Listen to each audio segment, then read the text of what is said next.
Radio Marca, i per mi és un honor tornar a compartir escenari amb algú que ja ha rebut aquest premi, que és la veu, entre tants altres, de Morgan Freeman. Estem parlant, lògicament, de Pepe Mediavilla. Pepe Nieves rep el guardó i Pepe Mediavilla, en aquest cas, canvia les tornes i és el Pelús d'Albar. Un aplaudiment, sisplau.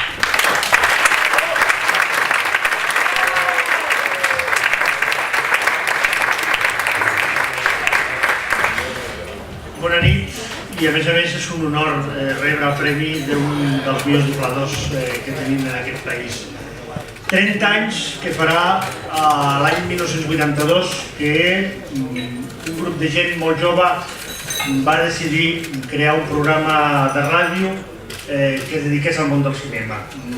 En aquell moment, Pere Bernal, a la cadena catalana, va decidir otorgar-nos mitja horeta cada setmana per parlar de cinema, i aquí hi ha dues persones que des d'aquell moment, des de fa 30 anys, han pogut veure com neixia, creixia i es desenvolupava el programa com el senyor Fernando Lemaitri, que van compartir des d'aquell moment part també de la meva vida. I poc després, i en aquest cas gràcies a l'Odette Pinto, a la qual vull aquí recordar i retre un homenatge perquè la trobem a faltar molt, vam arribar a Ràdio Miramar, i a Ràdio Miramar amb la família Vallvé primer, amb Josep Maria, posteriorment amb el senyor Arandes i després amb Juan Carlos Vallvé.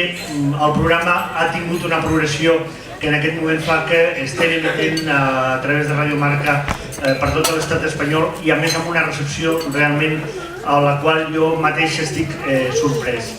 El món del cine i la ràdio han estat sempre les meves dues passions, i què millor que poder treballar, a més, fer un programa que uneixi aquestes dues passions. És absolutament ple de felicitat. I si als actors de Hollywood, quan reben l'Oscar, se'ls permet agrair ja de forma més personalitzada i familiar un premi, permeteu-me que ho faci aquí, encara que m'ha dit que no ho faci, a la meva dona i als meus fills, perquè sense ells això no hauria estat possible.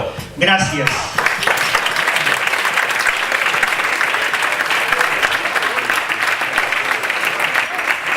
Memòries de la ràdio, un programa de Ràdio 4 realitzat i presentat